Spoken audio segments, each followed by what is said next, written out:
Setiap tahun, dari masa ke masa, saat kita menyambut hari Natal, selalu ada banyak muncul pertanyaan dan perdebatan ilmiah tentang raja-raja orang Majus, atau yang dikatakan raja-raja dari timur dan bintang Bethlehem. Siapakah mereka sebenarnya? Dari mana asalnya? Benarkah selama ini yang kita duga mereka adalah 3 orang raja, yang kita perkirakan berdasarkan persembahan mereka, yakni emas, kemenyan dan mur, seperti yang tercatat dalam Injil Matius 2, ayat 11. Bagaimana bentuk bintang penuntun atau bintang Natal? Dan hal yang paling utama yang menjadi pertanyaan adalah, tentang bagaimana bintang itu bisa berdiri, menuntun dan menunjukkan tempat di mana Sang Juru Selamat berada. Seperti yang tercatat dalam kitab Injil Matius 2, ayat 1-12. Dalam Injil Matius tidak menyebutkan gembala yang datang menyambut kelahiran Sang Raja Damai di kandang domba, tapi dicatat dan dipaparkan dalam Injil Lukas, yaitu Lukas 2, ayat 8-20. Dalam Injil tersebut dikatakan bahwa mereka gembala-gembala, tetapi tidak pernah disebutkan berapa jumlahnya. Banyak orang membutuhkan kejelasan, mereka menganggap kesaksian yang dipaparkan oleh Santo Matius dan Santo Lukas kurang terperinci, karena mereka bukanlah orang yang menyaksikan peristiwa tersebut secara langsung. Menurut banyak orang, hal itu kurang sesuai dengan standar pengetahuan yang menuntut detail, garis waktu, dan deskripsi yang rumit dari para penulis yang melaporkan. Pada kenyataannya peristiwa tersebut memang minim saksi-saksi, dan tidak adanya pencatatan. Namun ada sesuatu yang bisa memberikan sedikit gambaran meskipun bukan berdasarkan petunjuk ilmiah. Selama beberapa dekade penglihatannya, seorang visioner Jerman, Therese Neumann, diberikan karunia berulang kali untuk melihat banyak peristiwa sakral tersebut dalam penglihatan supranatural. Teresa diberikan banyak karunia, yang salah satunya penglihatan supranatural, yang beberapa kali mengalami penglihatan tentang perjalanan hidup Yesus, sejak lahir hingga kebangkitannya. Sekarang kita fokus pada peristiwa kelahiran Yesus, dan peristiwa kedatangan raja-raja dari timur. Semua ini kita dapat dari penuturan yang didokumentasikan oleh pembimbing spiritualnya, Pastor Naber dan yang lainnya. Dari sini ada ditemukan banyak detail dan wawasan, yang sebelumnya tidak pernah kita ketahui. Meskipun begitu, kita wajib memahami dasar iman kita seperti yang dicatat di dalam Injil, karena hal ini merupakan hasil dari penglihatan seseorang saja, meskipun Teresa adalah seseorang yang kredibilitasnya sangat baik, tetapi hal ini tidak mengharuskan seseorang untuk mempercayai sepenuhnya. Semoga saja penglihatan mistis ini bisa menjadi bahan pendukung, pelengkap, dan penimbang dari pengetahuan kita akan Alkitab. Untuk itu mari kita mengenal seorang Theresa Neumann, mistikus, visioner, stigmatis Katolik yang dikenal dengan karunia-karunia ajaib, yang salah satunya kemampuan berbahasa 4 bahasa kuno yang dipakai pada zaman Yesus masih di bumi, yang sudah teruji secara ilmiah. Hamba Tuhan, Theresa Neumann atau Therese Neumann adalah seorang mistikus, stigmatis, visioner, serta korban jiwa Katolik.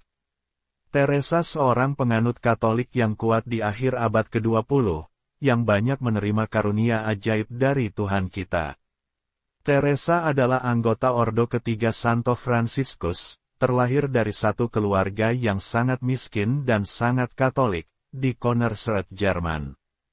Salah satu karunia supranatural yang luar biasa yang diterima Theresa Neumann, adalah karunia memahami bahasa asing dan kuno.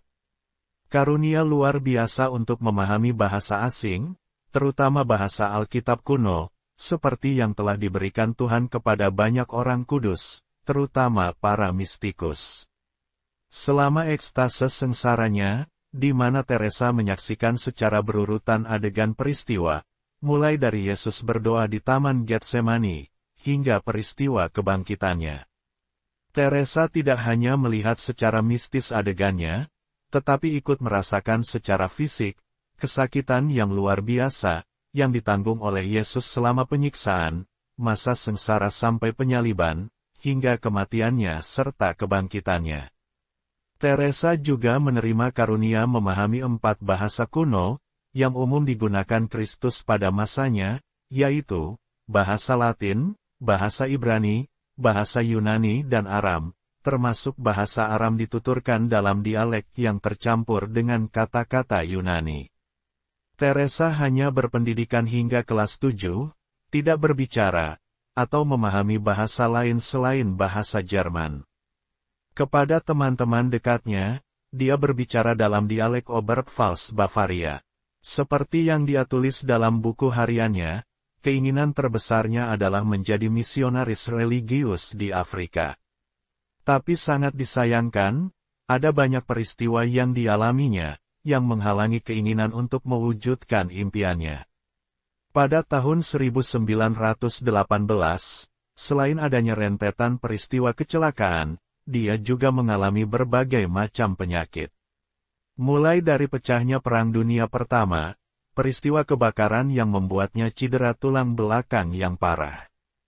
Kecelakaan kerja, mengalami jatuh beberapa kali, yang akhirnya membuat kakinya lumpuh, matanya buta dan sakit-sakitan.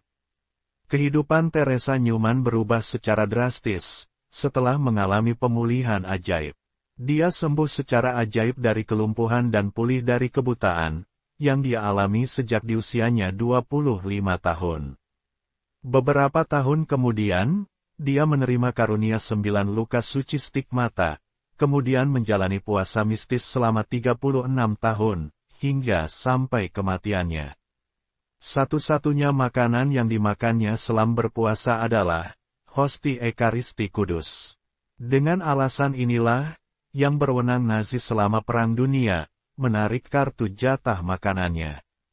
Tetapi mereka memberinya jatah sabun 2 kali lipat, untuk membasuh cuciannya yang basah karena darah, dari luka stigmata pada setiap hari Jumat. Hitler sangat takut pada Teresa, dan memberi perintah, jangan sentuh dia. Teresa adalah sebuah fenomena ajaib di abad 20, dari Tuhan kita. Karunia ajaib ini disebut sebagai salah satu keajaiban Katolik yang tidak terbantahkan. Bagaimana kisah selanjutnya? Mari kita ikuti kisahnya berikut ini. Ada banyak pakar yang mencoba mengungkapkan misteri yang datang pada Teresa. Salah satunya seorang pakar bahasa atau pakar linguistik. Seorang pakar linguistik ternama, terkejut dan terkagum-kagum oleh apa yang mereka pelajari tentang kata-kata dan penggunaan bahasa, saat mendengarkan Teresa Newman berbicara dalam bahasa Yunani kuno dan bahasa Aram, bahasa yang diucapkan oleh Yesus pada saat dia masih di bumi. Tidak seperti karunia mistik dari era sebelumnya, karunia bahasa asing Teresa Newman diterima keadaan ekstase yang menyertainya selama penglihatan, yang telah direkam dengan film gambar bergerak dan peralatan audio untuk analisis berulang yang lebih detail. Selama pertengahan abad ke-20, seorang pengusaha bernama Johannes Steiner yang sering bepergian ke Eropa, datang mengunjungi Teresa. Steiner bersama dengan ribuan pengunjung lainnya, termasuk tentara yang bepergian ke Konnersreuth, dengan perasaan penuh antusias datang, untuk melihat sendiri keajaiban tersebut. Steiner datang sebagai peziarah untuk menyaksikan luka stigmata Newman dan penderitaannya atas sengsara Tuhan kita Yesus. Pada akhirnya Steiner menjadi teman dekat Teresa, yang ia panggil Res, sebagai panggilan akrabnya, seperti halnya teman-teman dan keluarga lainnya. Pada tahun 1976, Serikat Saint Paul membantu menerbitkan buku Johannes Steiner yang berjudul The Visions of Therese Newman. Dan bagian-bagian berikut adalah kutipan dari buku Steiner, di mana ia memberikan kutipan dari apa yang ia saksikan secara pribadi dan juga catatan Vater Naber, tentang penglihatan supranatural Teresa Newman selama beberapa dekade. Dan bagian-bagian tersebutlah yang berisi apa yang ingin dilihat dan dipahami lebih baik oleh banyak mata, mengenai 3 raja dan bintang penuntun di langit. Sebuah penampakan bintang penuntun kepada ketiga orang pemimpin orang Majus atau raja-raja dari timur, memanggil dan menuntun mereka kepada Yesus Sang Juru Selamat, tapi dengan cara yang berbeda, Tuhan memanggil para gembala yang berada di padang Bethlehem. Para malaikat secara langsung menampakkan diri kepada para gembala, menyampaikan berita gembira tersebut, pada malam saat kelahiran itu. Menurut buku The Visions of Therese Newman, yang ditulis oleh John Steiner, kabar gembira itu datang pertama kali kepada 8 orang gembala, di padang Bethlehem, di malam yang sama, sesaat kelahiran Yesus. Malaikat langsung menampakkan diri kepada mereka, kabar gembira di malam yang kudus, malam kelahiran Tuhan kita Yesus Kristus. Berikut ini perincian penglihatan Teresa, yang bisa kita katakan pelengkap apa yang dituliskan oleh para rasul. Kesaksian mistis ini bisa kita sandingkan dengan kisah yang ditulis dalam Injil Lukas, yaitu Lukas 2, ayat 1-20. Karena tidak ada tempat tersisa di penginapannya, pemilik kandang itu mempersilahkan Joseph dan Maria untuk tinggal di tempat kandang penampungan yang sedang kosong, setelah mereka menyelesaikan pendaftaran sensus untuk kaisar, di Bethlehem, seperti yang tertulis dalam Injil Lukas 2, ayat 1-5. Dalam penglihatannya Teresa Newman mendeskripsikan, di mana kandang tempat Yesus dilahirkan, adalah kandang kayu, yang bersandar pada tebing batu di bukit. Kandang itu memiliki gua setinggi dan sedalam 3 kaki, di bagian belakang kandang dikelilingi dinding berbatu yang menutupi. Kandang itu juga memiliki atap miring hampir 2 kaki lebih tinggi di persimpangan batu, sekitar 8 kaki tingginya, terdapat pintu geser dan jendela persegi panjang kecil di sisi kanannya, kondisi yang tidak pernah digambarkan sebelumnya. Kebetulan, ke-8 gembala itu sedang menjaga kawanan ternak kepunyaan pemilik kandang tersebut, makanya kandang tersebut dalam keadaan kosong. Para gembala yang dalam penglihatan Teresa, mereka berjumlah 8 orang itu, pergi menggembalakan domba-dombanya ke padang rumput, sejauh sekitar setengah jam berjalan kaki jaraknya dari kandang, tempat di mana Santo Joseph dan Bunda Maria ditampung. Kondisi kandang itu sedang kosong sekarang, tidak ada hewan lain di situ, kecuali keledai milik Santo Joseph dan Bunda Maria. Keledai yang digunakan dalam perjalanan untuk membawa Bunda Maria yang sedang mengandung, seperti yang tertulis dalam Injil Lukas 2, ayat 7. Pada pukul 11, malam itu, Sang Terang Dunia, Emmanuel yang artinya Tuhan beserta kita, secara ajaib lahir dari Bunda Maria yang dalam keadaan sadar penuh. Sebuah cahaya yang sangat besar pertama-tama telah menarik perhatian para gembala yang penasaran, mereka keluar dari tempat perlindungan mereka yang terbuka, untuk melihat. Hanya ada satu malaikat agung yang datang, menyampaikan berita kabar sukacita bagi semua bangsa seluruh dunia itu. Malaikat yang kemudian bergabung dengan ratusan malaikat lainnya, yang bernyanyi menyambut gembira kelahiran Sang Emmanuel, seperti yang tertulis dalam Injil Lukas 2, ayat 10-15. Itulah pertunjukan yang luar biasa yang patut direnungkan dalam hati para gembala yang rendah hati, dan akan dikenang oleh seluruh umat beriman, di masa akan datang.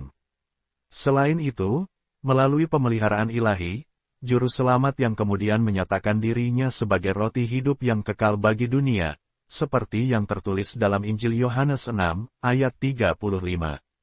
Dia dilahirkan di Bethlehem, yang berarti kota roti, dan ditempatkan di salah satu palungan kosong di kandang, tempat pakan ternak, seperti yang tertulis dalam Injil Lukas 2, ayat 12. Pada malam saat kelahiran Tuhan kita Yesus Kristus, para malaikat yang secara langsung menampakkan diri kepada para gembala di padang Bethlehem, pada malam kelahiran Yesus, seperti yang tertulis dalam Injil Lukas 2, ayat 8-10. Setelah kunjungan malaikat yang bercahaya gemilang, para gembala melakukan perjalanan ke kandang itu bersama 2 anjing mereka, dan beberapa domba pilihan, lalu memberikan seekor domba sebagai hadiah untuk keluarga kudus itu. Seperti yang tertulis dalam Injil Lukas 2, ayat 15-16.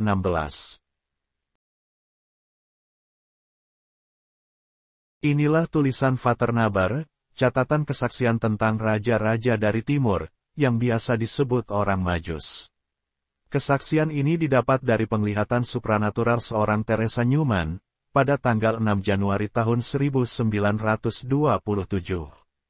Dalam ekstasenya, Teresa menyebutkan nama Kaspar, Melchior, dan Baltasar, nama dari ketiga raja orang Majus, yang diperkirakan itu benar adanya. Mereka sebenarnya adalah para pangeran yang sangat berkuasa dan sangat kaya, bijaksana, juga dicintai oleh rakyatnya. Yang pertama, Raja Baltasar. Raja Baltasar satu-satunya raja yang datanya paling detail daripada raja-raja yang lainnya, hasil beberapa kali penglihatan ekstase, Teresa Newman. Raja Baltasar adalah seorang penguasa yang berasal dari negeri Nubia, usianya diperkirakan baru memasuki 40 tahun. Negara Nubia secara geografis terletak di wilayah yang sekarang di bagian selatan Mesir dan utara Sudan. Negeri ini terkenal sangat kaya akan emas. Pada tanggal 6 Januari tahun 1928, sekitar pukul 6 pagi, setahun setelahnya. Dalam ekstasenya lagi, Teresa menggambarkan keadaan kerajaan Nubia dan rajanya sebagai berikut. Teresa melihat bangunan yang luas namun rendah, dengan banyak tiang berhias emas, tepat di saat matahari terbit. Ia melihat seorang pria dengan pengiring yang besar, dia adalah Raja Baltasar dari Nubia Afrika, yang sedang berjalan menuruni tangga yang panjang dan lebar. Bangunan luas itu dikelilingi oleh gubuk-gubuk bundar dan persegi yang tersebar luas, yang tampaknya berdinding kulit kayu dan beratap alang-alang, ada yang berbentuk miringan, ada juga berbentuk meruncing. Istana sang raja itu terbuat dari batu abu-abu gelap, dengan tiang-tiang dari batu berwarna lebih terang, berhiaskan emas dari atas sampai bawahnya. Tangganya terbuat dari batu abu-abu gelap, seperti dindingnya.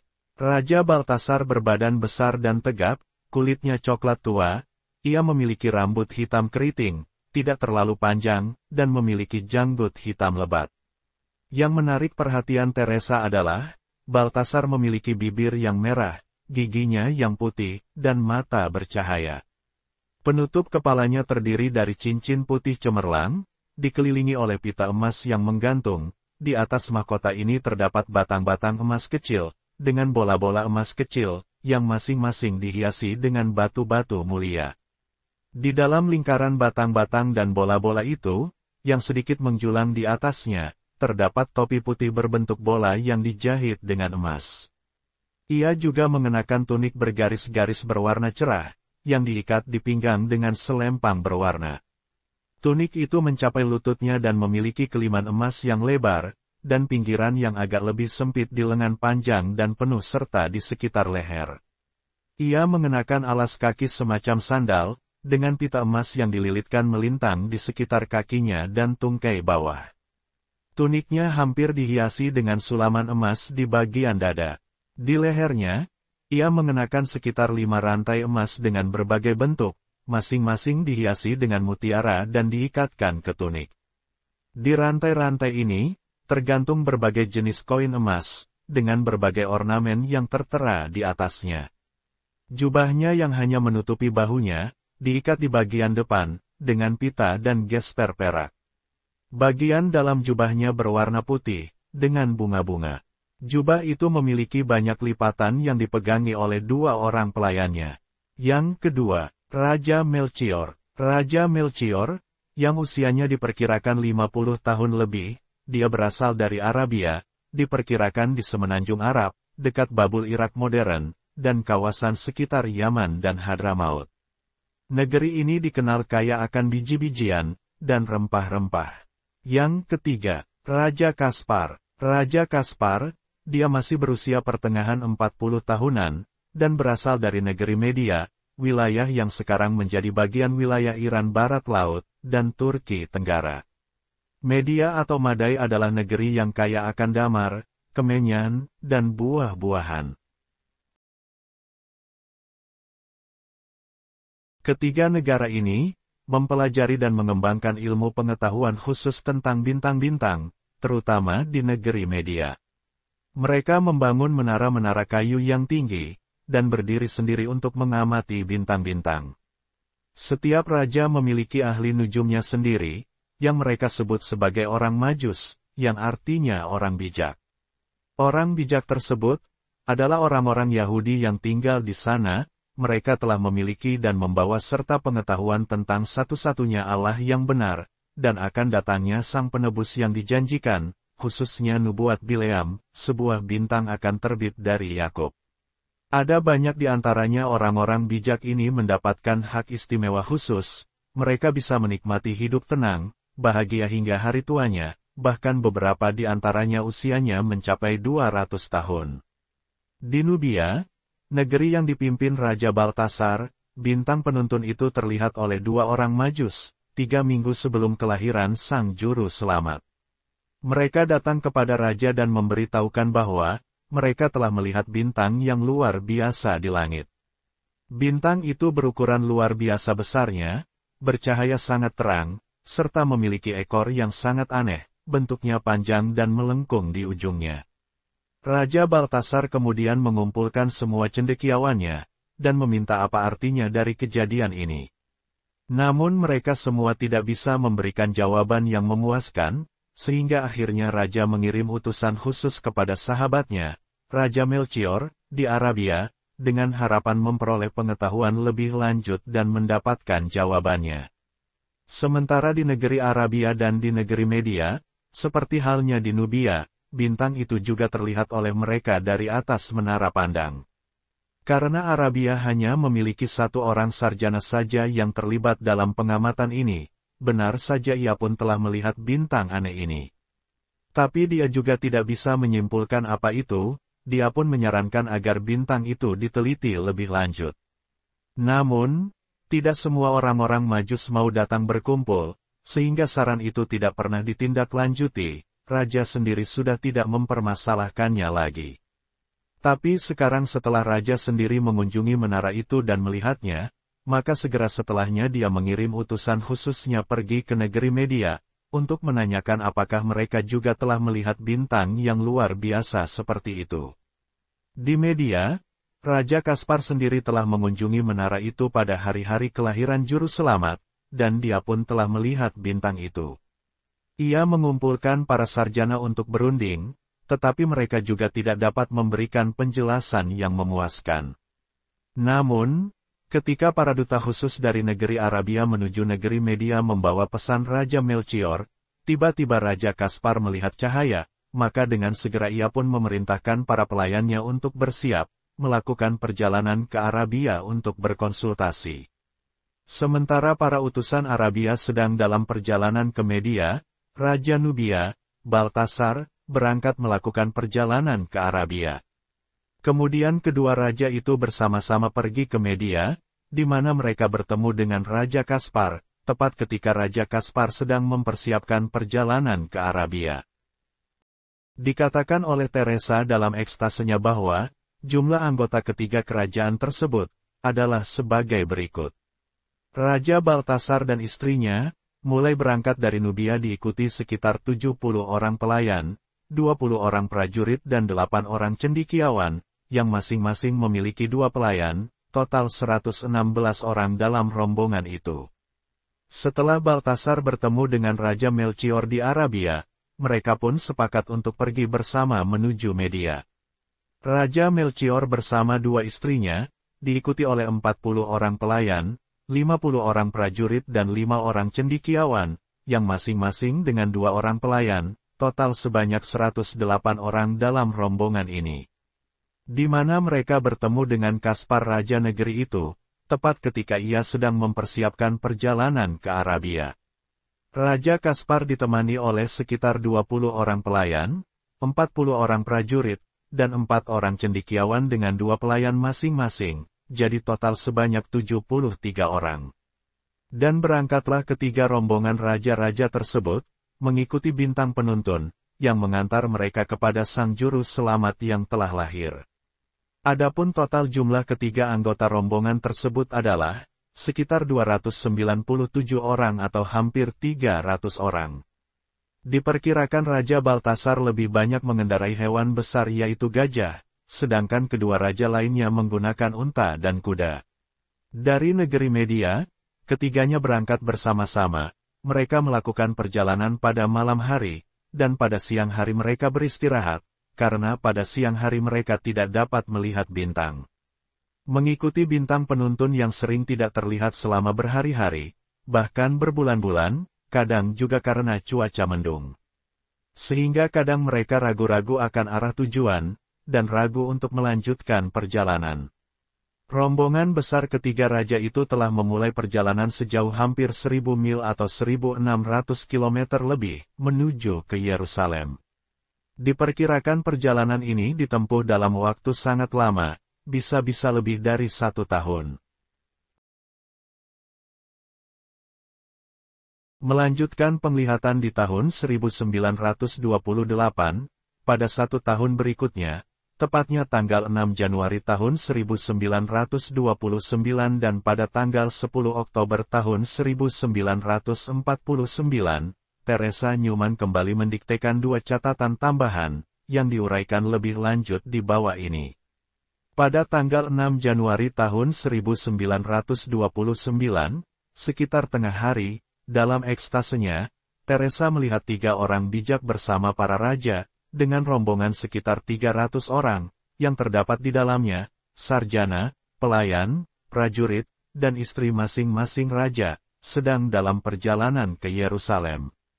Ada seorang pria kulit hitam dari Nubia, seorang pria kulit coklat dari Arabia, seorang pria berkulit kuning dari Media, semuanya dipimpin oleh sebuah bintang berekor yang diperkirakan itu adalah sebuah komet. Pertama kali mereka tiba di kota Yerusalem, mereka menemui Raja Herodes, kemudian mereka menanyakan tentang di manakah raja yang baru lahir itu berada. Tanpa mendapatkan jawaban pasti, kemudian mereka pun pergi lagi, melanjutkan pencariannya. Tetap dengan tuntunan bintang, mereka berjalan menuju ke Bethlehem yang jauh di utara, kemudian setelah penyelidikan kedua, mereka berangkat menuju Bethlehem yang benar, seperti yang tertulis dalam Injil Matius 2. Ayat 1-8. Perlu diketahui bahwa jarak antara Yerusalem dengan Bethlehem sekitar 5 mil atau 8 km, jarak yang sangat dekat dan berada dalam satu wilayah, sama-sama berada di Palestina. Ketika ketiga raja tersebut sampai di rumah, tempat di mana keluarga kudus itu tinggal, awalnya mereka merasa kecewa.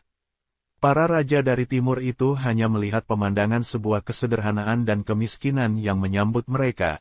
Dalam hati mereka, mereka merasa telah melakukan kesalahan.